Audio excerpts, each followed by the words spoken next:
Hello students, welcome তোমাদের TBR একাডেমিতে। আমি তোমাদের শুভম স্যার। তো চলে এসেছি তোমাদের জন্য এনএমজিএম 2024 এর ফিজিক্যাল সায়েন্সের সেট নিয়ে। তো আমরা কিন্তু 500টা এমসিকিউর একটা সিরিজ স্টার্ট করেছিলাম। তো আজকে কিন্তু তার পার্ট নাম্বার 27। তো এর আগে কিন্তু আমরা অলরেডি 26টা সেশন করে ফেলেছি। আগের 26টা ক্লাসে কিন্তু আমরা তোমাদের এনএমজিএম 2024 এর ইম্পর্টেন্ট কোয়েশ্চেনগুলো, সাজেস্টিভ কোয়েশ্চেনগুলো নিয়ে ডিসকাস করেছি। তো আশা করি সবাই ক্লাসগুলো করেছো।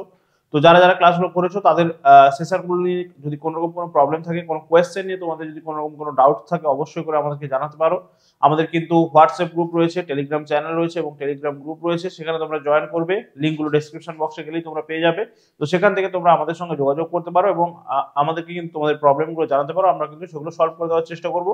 এবং তার সঙ্গে সঙ্গে জানিয়ে রাখি, যারা যারা ক্লাসগুলো করছো, এই ক্লাসগুলোর ফ্রি পিডিএফ গুলো পাওয়ার জন্য তোমাদেরকে কিন্তু আমাদের যে হোয়াটসঅ্যাপ গ্রুপ রয়েছে, সেই হোয়াটসঅ্যাপ গ্রুপে অবশ্যই করে জয়েন করতে হবে। সেখানে কিন্তু আমাদের এই ক্লাসের পিডিএফ গুলো কিন্তু একদম ফ্রিতে তোমরা পেয়ে যাবে। তো চলো আজকে আমরা ক্লাসটা স্টার্ট করবো। আজকে কিন্তু আমাদের ক্লাস নাম্বার 27 হবে। তো দেখো আজকের কোয়েশ্চেন গুলো কি কি রয়েছে। তো সামনে কিন্তু তোমাদের এক্সাম রয়েছে। তো তোমরা কিন্তু আগের যে সেশন গুলো রয়েছে তার যে পিডিএফ গুলো তোমরা অলরেডি পেয়ে গেছো, সেগুলো কিন্তু তোমরা করতে থাকো বাড়িতে। সেগুলো কিন্তু বারবার করে প্র্যাকটিস করতে থাকো, বারবার করে রিভাইজ করতে থাকো। তার কারণ এই কোয়েশ্চেন গুলোর মধ্যে থেকে কিন্তু তোমরা তোমাদের এক্সামে কমন কোয়েশ্চেন পেয়ে যাবে। তো সেই জন্য একদম ভালোভাবে কিন্তু যে 500টা এমসিকিউ তোমরা পাচ্ছ, সেগুলো বারবার করে কিন্তু রিভাইজ করতে থাকো। এইভাবে কিন্তু পরপর ক্লাসগুলো আসতে থাকবে। তো দেখো আমরা কিন্তু 390টা অলরেডি কিন্তু করে ফেলেছি, 390টা কোয়েশ্চেন। আজকে কিন্তু আমাদের কোয়েশ্চেন নাম্বার 391 থেকে স্টার্ট হচ্ছে। তো দেখো ফার্স্ট কোয়েশ্চেনটা কি রয়েছে আমাদের। বলছে গ্যাসীয় পদার্থের উষ্ণতা বৃদ্ধি করলে ওই গ্যাসীয় পদার্থের অণুগুলির গতিশক্তি, তাহলে টেম্পারেচার বাড়ালে কি হবে? ঠিক আছে, গ্যাসীয় পদার্থের যদি আমরা টেম্পারেচারটা বাড়িয়ে দিই তাহলে গতিশক্তি কি হবে? অপশন কি বলেছে দেখো, বলছে বৃদ্ধি পায়, হ্রাস পায়, একই থাকে নাকি শূন্য হয়। তাহলে রাইট অ্যান্সার কি হবে? আমরা জানি উষ্ণতা বৃদ্ধি করলে গ্যাসীয় পদার্থে তাদের অণুগুলোর গতিশক্তি কি হবে? বৃদ্ধি পাবে। ঠিক আছে, উষ্ণতা বৃদ্ধি করলে তাদের গতিশক্তি কিন্তু বৃদ্ধি পাবে। চলো নেক্সট কোয়েশ্চেন কি রয়েছে। পরম স্কেলে বিশুদ্ধ জলের হিমাঙ্কের মান, তাহলে পরম স্কেলে বিশুদ্ধ জলের হিমাঙ্কের মান কত হবে সেটা কিন্তু আমাদেরকে জানতে চেয়েছে। অপশনগুলো কি রয়েছে দেখো, বলছে 0 কেলভিন, 100 কেলভিন, 273 কেলভিন নাকি 373 কেলভিন। তাহলে আমরা কেলভিনে সহজে যদি আমরা না মনে রাখতে পারি, সেক্ষেত্রে আমরা জানি যে জলের হিমাঙ্ক তার মানে কি, জল কত ডিগ্রি সেন্টিগ্রেড উষ্ণতা এসে বরফে পরিণত হয়ে যাচ্ছে। ঠিক আছে, জল কত ডিগ্রি সেন্টিগ্রেড উষ্ণতা এসে বরফে পরিণত হয়ে যাচ্ছে সেটা আমরা জানি যে 0 ডিগ্রি সেন্টিগ্রেড উষ্ণতায় কিন্তু জল বরফে পরিণত হয়ে যাচ্ছে। ঠিক আছে, আগের ক্লাসে আমি তোমাদেরকে একটা কথা বলেছিলাম যে যখনই আমরা ডিগ্রি সেন্টিগ্রেড থেকে কেলভিনে আমরা ট্রান্সফার করব, তখন কি করতে হয়, ডিগ্রি সেন্টিগ্রেডের সঙ্গে আমরা কি করব, প্লাস 273 করব। তাহলে 273 করলেই কিন্তু সেটা কেলভিনে ট্রান্সফার হয়ে যাচ্ছে। ঠিক আছে, তাহলে সেক্ষেত্রে আমরা যদি 0 ডিগ্রির সঙ্গে 273 অ্যাড করি, তাহলে আমাদের রেজাল্টটা কি চলে আসবে, 273 চলে আসছে। তাহলে রাইট অ্যান্সার কি হবে, 273 কে হয়ে যাবে। ঠিক আছে, তাহলে হিমাঙ্কের মান, হিমাঙ্ক কথাটা মনে রাখতে হবে। হিমাঙ্ক মানে কিন্তু যেই উষ্ণতাতে জল এসে কি হচ্ছে, বরফে পরিণত হয়ে যাচ্ছে। ঠিক আছে, চলো তাহলে রাইট অ্যান্সার কি হয়ে যাচ্ছে, 273 কেলভিন। ঠিক আছে, 273 কেলভিন হয়ে যাচ্ছে কিন্তু এখানে আমাদের রাইট অ্যান্সার। আর আমাদের যদি বলে জলের স্ফুটনাঙ্ক, ঠিক আছে, জলের স্ফুটনাঙ্ক, সেক্ষেত্রে আমরা বলবো কি, সেক্ষেত্রে আমরা বলবো 373 কেলভিন। ঠিক আছে, এটা হচ্ছে কি, এটা হচ্ছে বয়েলিং পয়েন্ট।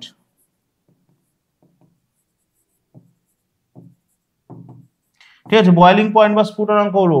ঠিক আছে, একই রকম ভাবে আমরা জানি যে জলের স্ফুটনাঙ্ক কত, 100 ডিগ্রি সেন্টিগ্রেড। তাহলে একই রকম ভাবে সেটাকে যদি আমরা কেলভিনে ট্রান্সফার করতে যাই, তাহলে তার সঙ্গে আমরা 273 অ্যাড করব। 273 অ্যাড করলে রেজাল্ট চলে আসবে 373 কেলভিন। ঠিক আছে, এগুলো কিন্তু মাথায় রাখতে হবে। ঠিক আছে, ডিগ্রি সেন্টিগ্রেডের সঙ্গে 273 অ্যাড করলে কিন্তু সেটা কেলভিন স্কেলে ট্রান্সফার হয়ে যাচ্ছে। চলো নেক্সট চলে আসছে আমরা 393। কি বলছে দেখো, সেলসিয়াস স্কেলে পরম শূন্য উষ্ণতার মান। তাহলে দেখো সেলসিয়াস স্কেলে পরম শূন্য উষ্ণতার মান কত হয়ে যাচ্ছে। অপশন কি দিয়েছে, 0 degree centigrade, 32 degree centigrade, -273 degree centigrade নাকি 273 ডিগ্রি সেন্টিগ্রেড। তাহলে সেলসিয়াস স্কেলে পরম শূন্য উষ্ণতা, সেলসিয়াস স্কেলে পরম শূন্য উষ্ণতা কত হয়ে যাচ্ছে, -273 ডিগ্রি সেন্টিগ্রেড। এগুলো কিন্তু একদম স্ট্যাটিক কোয়েশ্চেন, এগুলো কিন্তু মনে রাখতে হবে তোমাদেরকে। ঠিক আছে, এই জিনিসগুলো কিন্তু একদম মাথাতে রাখতে হবে। চলো নেক্সট কোয়েশ্চেন আমরা চলে আসছি। 394 কি বলছে, নিচের কোন রাশিটির একক হচ্ছে পাস্কাল। তাহলে পাস্কাল কার একক সেটা আমাদেরকে মনে রাখতে হবে। আমরা সবাই জানি পাস্কাল কিসের একক, পাস্কাল হচ্ছে চাপের বা প্রেসারের একক হচ্ছে পাস্কাল। ঠিক আছে, চাপের একক হচ্ছে গিয়ে পাস্কাল। চলো নেক্সট কোয়েশ্চেন কি রয়েছে, প্রমাণ চাপের মান, প্রমাণ চাপের মান কত হচ্ছে। তাহলে রাইট অ্যান্সার কি হবে, অপশনগুলো ভালো করে দেখো। 1013 ইন্টু 10⁶ ডাইন পার বর্গ সেন্টিমিটার দেওয়া রয়েছে, 1013 ইন্টু 10⁶ ডাইন পার বর্গ সেমি দেওয়া রয়েছে, 1013। আচ্ছা দেখো এখানে অপশন দুটো একই রকম হয়ে গেছে, ঠিক আছে, অপশন দুটো একই রকম হয়ে গেছে। নেক্সট অপশনে দেখো 10.13 দেওয়া রয়েছে। আমরা জানি যে আমরা বলবো যে প্রমাণ চাপের মান কত হয়ে যাচ্ছে, প্রমাণ চাপের মান 1013 ইন্টু 10⁶, ঠিক আছে, এটা ডাইন পার বর্গ সেন্টিমিটার নাকি, এইটা হচ্ছে আমাদের রাইট অ্যান্সার। তাহলে দুটো অপশনই কিন্তু একই দেওয়া রয়েছে, তাহলে এটা হচ্ছে আমাদের রাইট অ্যান্সার, ঠিক আছে। চলো নেক্সট কোয়েশ্চেন আমরা চলে আসছি। নেক্সট কোয়েশ্চেন কি রয়েছে দেখো, স্থির উষ্ণতায় গ্যাসের চাপের সঙ্গে গ্যাসের আয়তনের সম্পর্ক। স্থির উষ্ণতা যখন টেম্পারেচারটা কিন্তু কনস্ট্যান্ট, তাহলে টি এখানে কনস্ট্যান্ট, টি কনস্ট্যান্ট হলে বলছে আমাদের গ্যাসের চাপের সঙ্গে গ্যাসের আয়তনের সম্পর্ক, ঠিক আছে। তাহলে পি এর সঙ্গে যে ভি এর রিলেশন, যখন আমাদের টিটা কনস্ট্যান্ট, তাহলে সেখানে আমাদেরকে মনে রাখতে হবে টি যখন কনস্ট্যান্ট, তার মানে টেম্পারেচারটা যখন কনস্ট্যান্ট, আমি কিন্তু তোমাদেরকে আগের ক্লাসে বলেছিলাম টি বা টেম্পারেচার কনস্ট্যান্ট থাকলে সেটাকে আমরা কোন সূত্রের মধ্যে ফেলবো। তাহলে আমরা জানি টেম্পারেচার যখন কনস্ট্যান্ট, টেম্পারেচার মানে কি উষ্ণতা, তাহলে উষ্ণতা কিসের জন্য লাগে, আমাদেরকে জল ফোটাতে গেলে উষ্ণতা লাগে, আর ফোটানো মানে মনে রাখবে বয়েল। তাহলে এটা কিন্তু উষ্ণতা যখন কনস্ট্যান্ট তখন কিন্তু এটা হয়ে যাচ্ছে বয়েলের সূত্র, ঠিক আছে, ঠিক আছে, বয়েলের সূত্র হয়ে যাচ্ছে রাইট অ্যান্সার। তাহলে দেখো অপশন ডি হয়ে যাচ্ছে এখানে আমাদের রাইট অ্যান্সার। তাহলে টেম্পারেচার যখন কনস্ট্যান্ট হচ্ছে, টেম্পারেচার মানে উষ্ণতা, উষ্ণতা কিসের জন্য লাগছে, জল ফোটাতে গেলে উষ্ণতা লাগছে, তাহলে ফোটানো ইংরেজি হচ্ছে বয়েল। তাহলে সহজে কিন্তু মনে রাখতে গেলে আমাদেরকে মনে রাখতে হবে যে টি যখন কনস্ট্যান্ট তখন কিন্তু সেটা বয়েলসের ল হয়ে যাচ্ছে বা বয়েলের সূত্র হয়ে যাচ্ছে। এবং যখন পি বা হচ্ছে চাপটা যখন স্থির, তাহলে চাপের সঙ্গে কার সম্পর্ক, চার্লসের, ঠিক আছে, চার্লসের সূত্র। চাপ যখন স্থির সেটাই হয়ে যাচ্ছে চার্লসের সূত্র, চাপ যখন স্থির সেটা হয়ে যাচ্ছে চার্লসের সূত্র, ঠিক আছে। চলো নেক্সট কোয়েশ্চেন আমরা চলে আসবো। নেক্সট কোয়েশ্চেন কি রয়েছে 397, কি বলছে দেখো। ওকে 397 বলছে বয়েলের সূত্রের গাণিতিক রূপ। তাহলে এখনই আমরা দেখলাম যে বয়েলের সূত্রে কি স্থির, বয়েলের সূত্রে টি স্থির, টি কনস্ট্যান্ট, টি হচ্ছে কনস্ট্যান্ট। তাহলে টি কে আমরা কিন্তু কোথাও পাবো না, টি বয়েলের সূত্রে স্থির বা টি হচ্ছে কনস্ট্যান্ট, তাহলে টি কে আমরা কোথাও কিন্তু বয়েলের সূত্রে পাবো না। তাহলে দেখো এখানেও টি দেওয়া রয়েছে, এখানেও টি দেওয়া রয়েছে, এখানেও টি দেওয়া রয়েছে, তাহলে কোনোটাই এইগুলোর মধ্যে কোনোটাই কিন্তু হচ্ছে না, যেহেতু কনস্ট্যান্ট টার্ম সেটাকে আমরা কিন্তু কোথাও পাবো না। তাহলে রাইট অ্যান্সার কি হয়ে যাচ্ছে, রাইট অ্যান্সার হয়ে যাচ্ছে পিভি ইজ ইকুয়ালস টু ধ্রুবক, পিভি ইজ ইকুয়ালস টু ধ্রুবক। তাহলে মনে রাখতে হবে যে টি যখন কনস্ট্যান্ট বা যেটা কনস্ট্যান্ট টার্ম থাকে সেটাকে কিন্তু আমরা সূত্রের মধ্যে পাবো না, ঠিক আছে। দেখো পিভি ইজ ইকুয়ালস টু ধ্রুবক হয়ে যাচ্ছে বয়েলের সূত্রের গাণিতিক রূপ। নেক্সট কোয়েশ্চেনে চলে আসবো। তাহলে 398 কি বলছে দেখো, স্থির উষ্ণতায় নির্দিষ্ট ভরের গ্যাসের চাপ অর্ধেক করলে আয়তন পূর্বে। তাহলে কি বলছে, স্থির উষ্ণতায় যখন টেম্পারেচারটা ফিক্সড থাকছে তখন কি বলছে, নির্দিষ্ট ভরের গ্যাসের চাপ। তাহলে দেখো এখানে বলছে কি টি আর হচ্ছে আমাদের কি স্থির হচ্ছে, এখানে আমাদের ভর, ঠিক আছে, ভরটা কিন্তু স্থির, টি আর ভরটা কিন্তু স্থির, মানে টেম্পারেচার আর হচ্ছে আমাদের মাস বা ভরটা কিন্তু স্থির একই।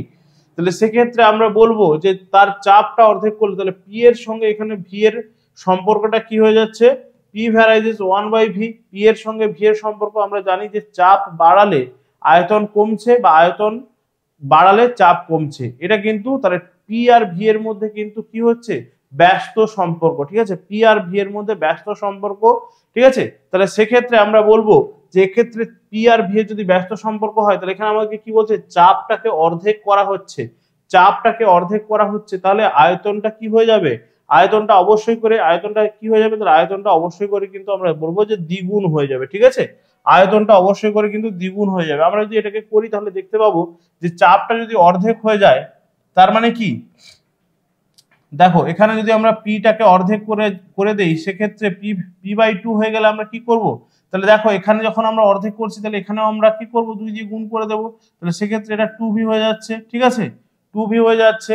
তাহলে চাপটা কিন্তু হয়ে যাচ্ছে, চাপটা যখন আমরা অর্ধেক করে দিচ্ছি তখন আয়তনটা কিন্তু আমাদের দ্বিগুণ হয়ে যাচ্ছে, ঠিক আছে, আয়তনটা কিন্তু আমাদের দ্বিগুণ হয়ে যাচ্ছে। ভালো করে খেয়াল রাখতে হবে, যেহেতু এখানে কিন্তু আমরা দেখবো যে চাপ আর আয়তনের মধ্যে কিন্তু কি রয়েছে, ব্যস্ত সম্পর্ক রয়েছে, চাপ আর আয়তনের মধ্যে কি রয়েছে, ব্যস্ত সম্পর্ক রয়েছে। চলো চার্লসের সূত্রে ধ্রুবক হলো, এবারে দেখো চার্লসের সূত্র চলে এসছে, তাহলে চার্লসের সূত্রে ধ্রুবক কে হবে আমরা জানি একটু আগেই বলেছি আমরা চার্লসের সূত্রে ধ্রুবক চার্লস রয়েছে, তার মানে কিন্তু ধ্রুবক হয়ে যাচ্ছে আমাদের চাপ। তাহলে দেখো এখানে রাইট অ্যান্সার কি হবে, গ্যাসের আয়তন ও গ্যাসের ভর হবে না, ঠিক আছে। গ্যাসের উষ্ণতা গ্যাসের ভর হচ্ছে না, উষ্ণতা নয়। গ্যাসের ভর ও গ্যাসের চাপ, তাহলে এটাই হয়ে যাচ্ছে রাইট অ্যান্সার, গ্যাসের ভর এবং গ্যাসের চাপ, ঠিক আছে। চাপ ও উষ্ণতা কিন্তু এখানে হচ্ছে না, তাহলে গ্যাসের ভর এবং গ্যাসের চাপ, গ্যাসের ভর এবং গ্যাসের চাপ কিন্তু আমাদের এখানে কনস্ট্যান্ট। নেক্সট কোয়েশ্চেনে চলে আসছি, 400 এ চলে এসেছি। তাহলে দেখো 400 কোয়েশ্চেন কিন্তু আমাদের কমপ্লিট হয়ে গেল। পাস্কাল সমান কত, পাস্কাল সমান হচ্ছে 1 newton per metre square, 1 newton per metre square. দেখো 400 কোয়েশ্চেন কিন্তু এখানে কমপ্লিট হয়ে গেল। তাহলে আমরা তোমাদেরকে বলেছিলাম যে 500টা এমসিকিউ তোমাদেরকে প্রোভাইড করব, দেখো তার মধ্যে কিন্তু 400টা অলরেডি কিন্তু কমপ্লিট, আর কিন্তু তোমাদের 100টা কোয়েশ্চেন তোমরা কিন্তু পেয়ে যাচ্ছ, এবং প্রত্যেকটা কোয়েশ্চেন কিন্তু তোমাদেরকে ভালো করে প্র্যাকটিস করতে হবে। সামনেই কিন্তু তোমাদের এক্সাম রয়েছে, একদম তোমরা কিন্তু ফ্রি অফ কস্ট ক্লাসগুলো পেয়ে যাচ্ছ, তোমাদের বন্ধুদেরকে শেয়ার করো। আর কিন্তু তোমাদের যারা যারা এইচএস এক্সাম দিচ্ছিলে, আর কিন্তু 2-1 দিন রয়েছে তোমাদের এক্সাম শেষ হতে, তো অবশ্যই করে তোমরা কিন্তু ভালোভাবে ক্লাসগুলো করো, যারা যারা টার্গেট করছো এএনএম জিএনএম 2024 কে। তো এক্সামটা ক্র্যাক করতে গেলে প্রত্যেকটা ক্লাস তোমাদেরকে ভালো করে করতে হবে, প্রত্যেকটা সেট যেগুলো আমরা প্রোভাইড করছি সেগুলো কিন্তু তোমাদেরকে ভালো করে কিন্তু প্র্যাকটিস করতে হবে, এবং বন্ধুদের সঙ্গে অবশ্যই ক্লাসগুলো শেয়ার করবে।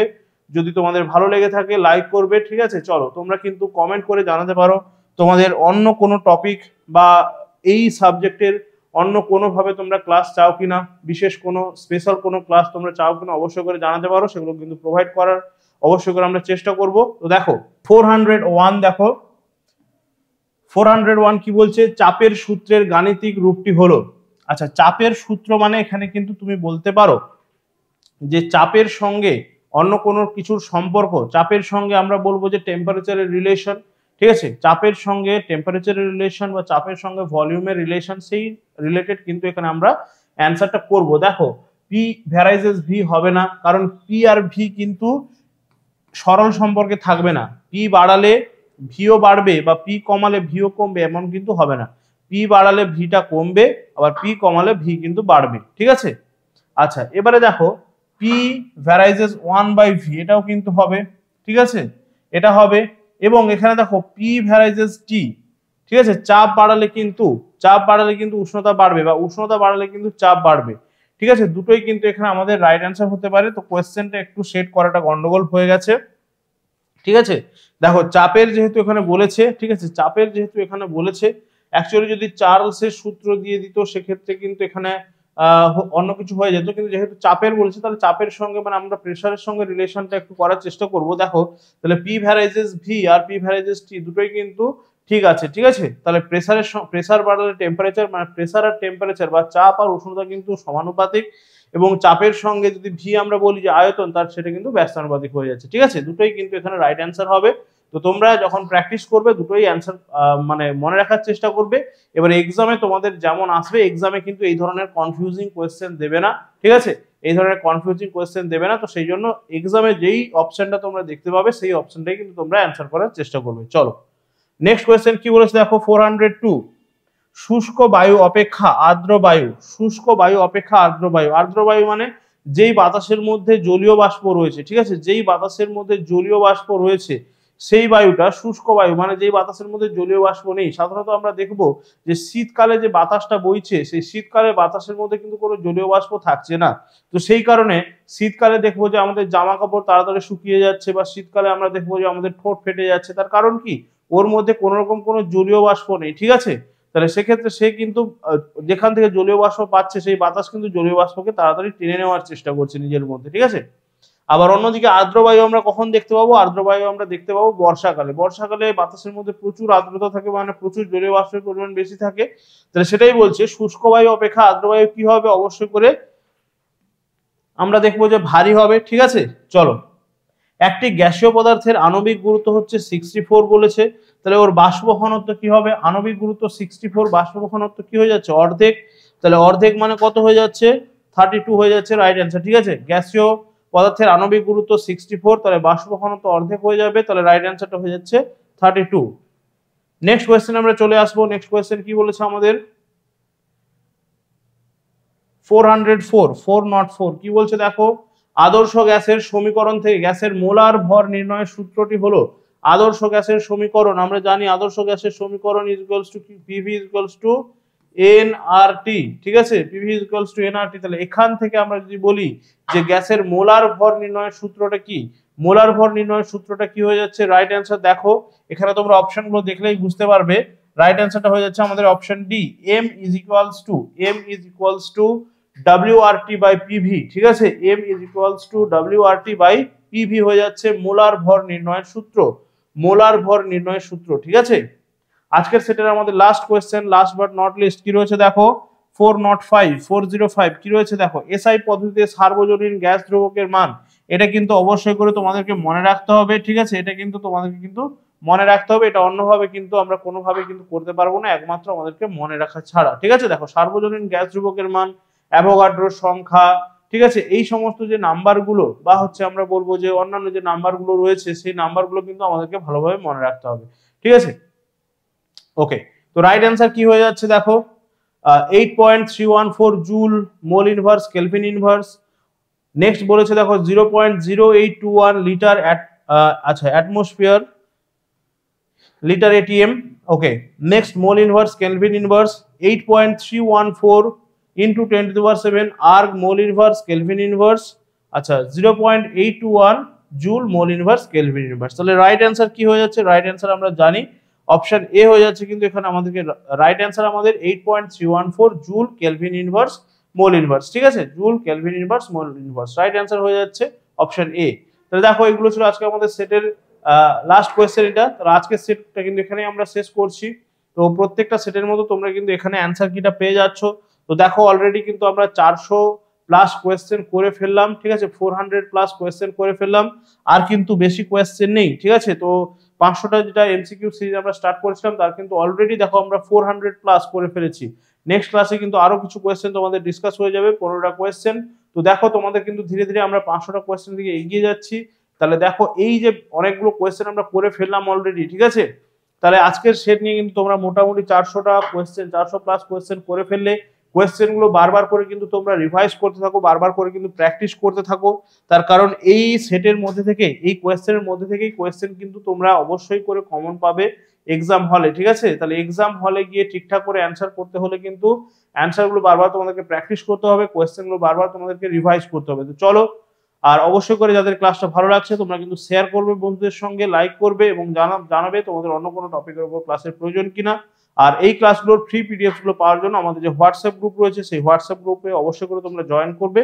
সেখানে কিন্তু তোমরা সমস্ত যে ক্লাসগুলো হচ্ছে তার ফ্রি পিডিএফ গুলো কিন্তু পেয়ে যাবে। তো চলো আজকে এই পর্যন্তই, নেক্সট ক্লাসে দেখা হচ্ছে। সবাই ভালো থাকবে, ভালো করে পড়াশোনা করতে থাকো, টাটা, থ্যাংক ইউ।